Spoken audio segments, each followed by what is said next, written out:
Hey guys, this is my second part of the series, I guess, of responding to Stefan Molyneux. I don't know whether I'm going to make this into one long video or just several parts because we have a lot to cover, but yeah, I'll just get right into the video at the 9:20-minute mark, try to get through as much of this video as I can. The Diagnostic and Statistical Manual of Mental Disorders. This is the DSM-4. There's a DSM-5 coming out with newly minted, fresh categories of psychiatric disturbance coming out in 2012. And remember, at one point, homosexuality was considered a mental illness. Now it's not. They voted in and out of existence. So this DSM uses behavior, not physical symptoms, to diagnose mental illness. It lacks both scientific reliability and validity. It's a checklist of behavior. It is not a physical test. Okay, 2 points there.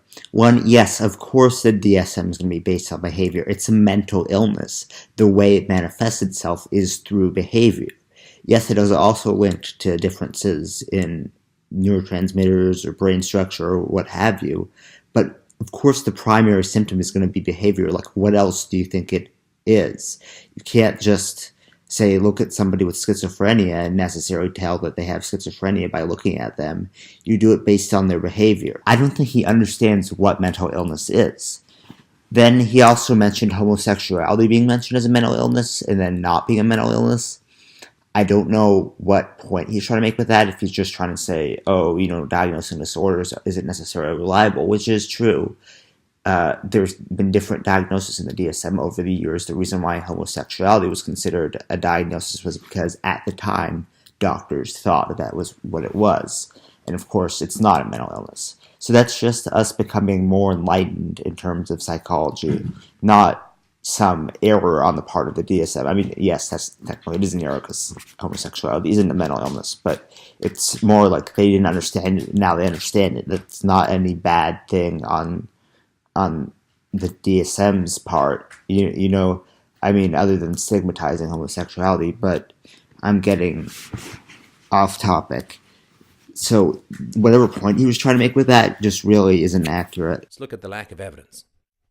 Surgeon General's report, 1999, states that the precise causes or etiology of mental disorders are not known.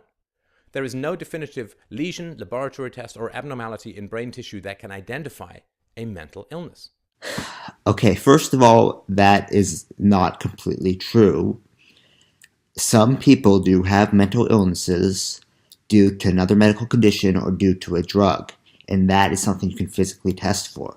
There was, for example, a person who was a pedophile, and he suddenly developed pedophilic behaviors, and it turned out it was because of a brain tumor, and when they removed the brain tumor, he stopped, and then the brain tumor came back, and he started having the behaviors again. So that is an example of something where a mental illness can be caused by a physical cause. Now, of course, that's not the case of all mental illnesses. There is obviously a deeply psychological component as well as a physical component to most mental illnesses. And to the point of the precise causes of mental disorders are not known, yeah, it's difficult to find out the causes of many mental disorders. It's difficult to find the causes of many physical disorders. What point are you trying to make here? I don't get it. Just because we don't know all the answers doesn't mean that it's not valid. Also, I find it unusual that he's using a 1999 report when this video was published in 2011. So using 12-year-old Surgeon General states in evidence.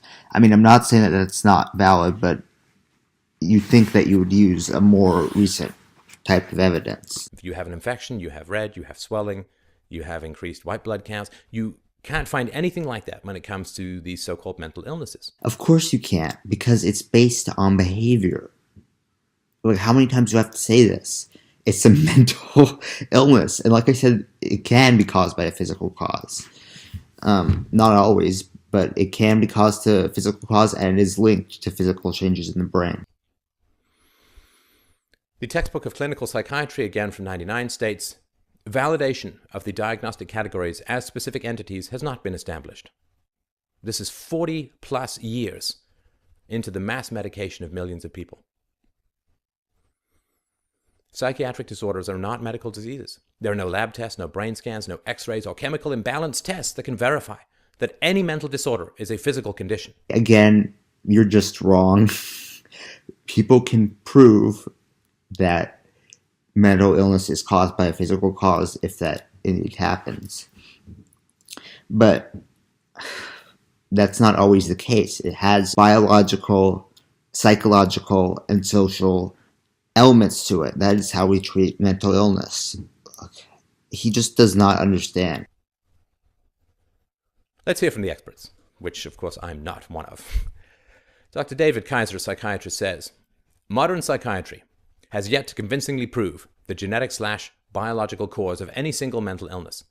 Patients have been diagnosed with chemical imbalances, despite the fact that no test exists to support such a claim. And there is no real conception of what a correct chemical balance would look like. Here's how we know it's a chemical imbalance in the brain. First, we understand the way neurotransmitters work and what they cause when there's a chemical imbalance of them. Second of all, we understand the way certain drugs can correct those chemical imbalances, and we understand that those drugs are associated with helping chemical imbalances. I mean, why would SSRIs work if there wasn't a lack of serotonin in depression? It just doesn't make sense. Other than that, there have been studies showing that chemical imbalances cause certain mental illnesses, and that's not always the case. Again, it could be purely psychological. But look, he is saying, oh, there's no test for it. So what? There's no test for it. There's still evidence for it. And the fact that some people claim to feel better after they take these meds is no evidence of cause or deficiency. If you have a headache and you take an aspirin, can it reliably or scientifically be said that the reason you had a headache was because of a deficiency of aspirin? Of course not. Dr. Ron Leifer, a psychiatrist, quote, there's no biological imbalance. When people come to me and say, I have a biochemical imbalance, I say, show me your lab tests. There are no lab tests. So what's the biochemical imbalance? Dr. Joseph Glenmullen, Harvard Medical School psychiatrist, quote, while there has been no shortage of alleged biochemical explanations for psychiatric conditions, not one has been proven. Quite the contrary. In every instance where such an imbalance was thought to have been found, it was later proven false. Again, what I've said before, there doesn't need to be a test the way there is for medical conditions, because we already know how neurotransmitters work. We know how to treat deficiencies or surpluses of neurotransmitters. There's already evidence for it. It doesn't have to be a specific test for it. I am going to skip around a little in this video because he keeps hammering in this point that there's no test for it. And I think I've already said what I wanted to say about that. And again, I will link the full original video in the description so that you can tell that I'm not quote mining. The creation of, quote, disease. Psychiatry's diagnostic criteria are literally voted into existence and inserted into the American Psychiatric Association's Diagnostic and Statistical Manual for Mental Disorders. What you're not saying is that the people who vote on these things are experts. The people who are selected for the DSM, which if I go into psychology, I hope to have that honor someday. The people who are selected for the DSM are absolute experts in their field. They understand psychiatry and psychology. Like, you're saying because they vote on it, it's somehow invalid. No. Like, these people know way more about psychology than you ever will. So, I mean, the fact that they're agreeing on what constitutes certain mental illnesses is just a sign that they're experts on it, not that, oh, it's been voted, therefore it's invalid. What is voted in is a system of classification of symptoms that is drastically different from and foreign to anything else in medicine. None of the diagnoses are supported by objective evidence of physical disease, illness, or any kind of science. This is, again, completely inaccurate. I'm sorry to hammer this point home, but there are literally classifications in the DSM for each type of disorder, disorder caused by medication, disorder caused by drugs, disorder caused by a pre-existing medical condition. I mean, they do have physical evidence for some of these conditions. And I think that just goes to show that these conditions do have a physical basis. Again, that's not always the case, but there is a basis in biology. Voting in illness. What does this process look like? Mental disorders are established without scientific basis and procedure. The low level of intellectual effort was shocking. This is according to a psychologist attending the DSM hearings. Diagnoses were developed by majority vote, on the level we would use to choose a restaurant. Then it's typed into the computer. It may reflect on our naivete, but it was our belief that there would be an attempt to look at the things scientifically. Okay, so he's making the point of how these are voted on, and again, I don't think that invalidates the DSM or anything like that. If there is genuinely kind of a scandal in the DSM hearings that they're not being scientific about it, then I will take that into account. If there's this legitimate problem in the DSM hearings, I'm not saying anything about the DSM is perfect, then thanks for letting me know. Like, I'll look into that further. But I think he's really just taking these people's accounts and using it to support his narrative. So again, I'm going to skip around a little bit because he goes on for a little more about how this is voted in. Schizophrenia.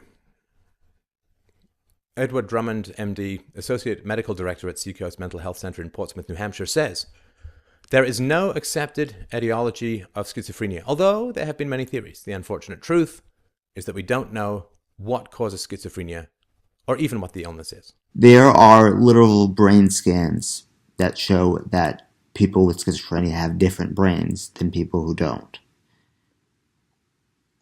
There's also been direct evidence that in very special cases, but people who went through a famine in World War II, I forget exactly where this was, I'll link something about it. They had if they were pregnant at the time of the famine, they had a significantly higher chance of giving birth to a child who would later develop schizophrenia. So yes, there are physical etiologies for it. We might not know what it is definitively, but we do know there are physical etiologies for it.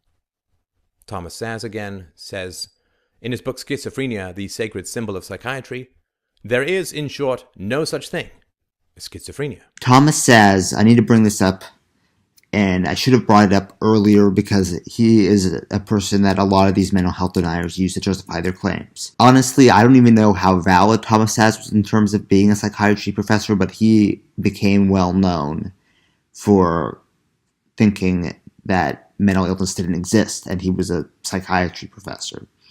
So people mention him as like the one sort of alternative point just to give you a different perspective, but he is not considered in any scientific way, by any people in the field of psychiatry to be valid. He is just considered to be somebody with a different perspective, and his perspective is that there is effectively no such thing as mental illness, and it is caused by what we think is mental illness is caused by dysfunction in society, which is what Stefan Molyneux is claiming, which is what the other people who I have responded to are claiming. So they use him a lot to justify their claims, even though that's like using that one guy at Johns Hopkins to say anti-trans stuff. I forget his name, but there's that one doctor who was anti-trans, and people said, oh, trans is not a medical condition because of this guy who says it doesn't exist. Again, I'm forgetting his name, but that's like what you're doing. You're using one dissenting opinion out of all these other experts to try to justify your point and deny that something exists. In the epilogue of their book Schizophrenia, Medical Diagnosis or Moral Verdict, Theodore Sarbin and James Mancuso say, quote, we have come to the end of our journey. Among other things, we have tried to establish that the schizophrenia model of unwanted conduct lacks credibility. The analysis directs us ineluctably to the conclusion that schizophrenia is a myth. The vast majority of professionals you talk to will not say that schizophrenia is a myth. You're just looking for somebody who has a dissenting opinion. I mean, this is so dishonest. He's just cherry-picking the resources that it needs to use. And I will generally provide my own links when talking about this. I'm just so frustrated right now, especially because I've been in a mental hospital where I've known several people with schizophrenia, and it's a real disorder. I mean, obviously, if you ever meet somebody with schizophrenia, you can tell they have problems, at least if they're actively psychotic.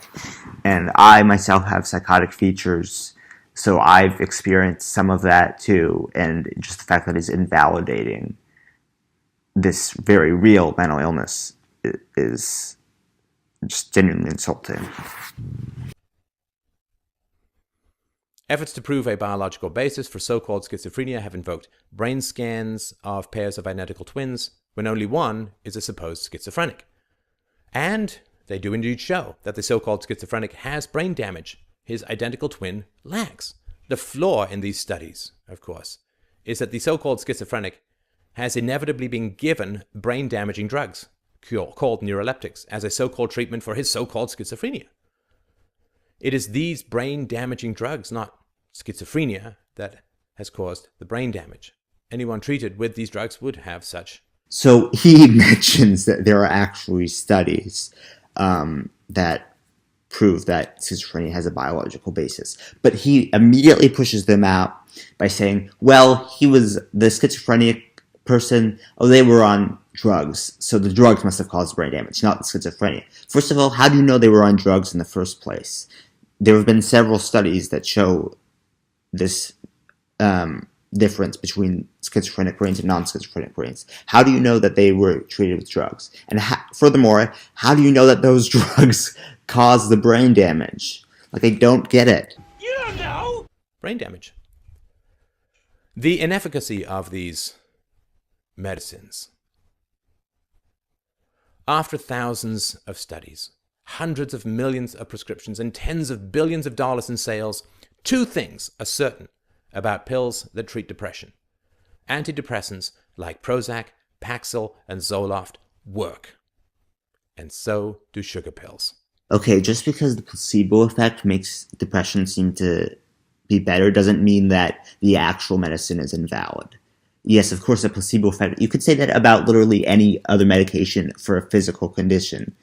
You could say warfarin helps with heart disease, but so does a placebo medication. Like, people are going to report feeling better because of the placebo effect. This is just so frustrating. I'm going to end the video here just because, and again, return to it. I'm at now 1905 in the video.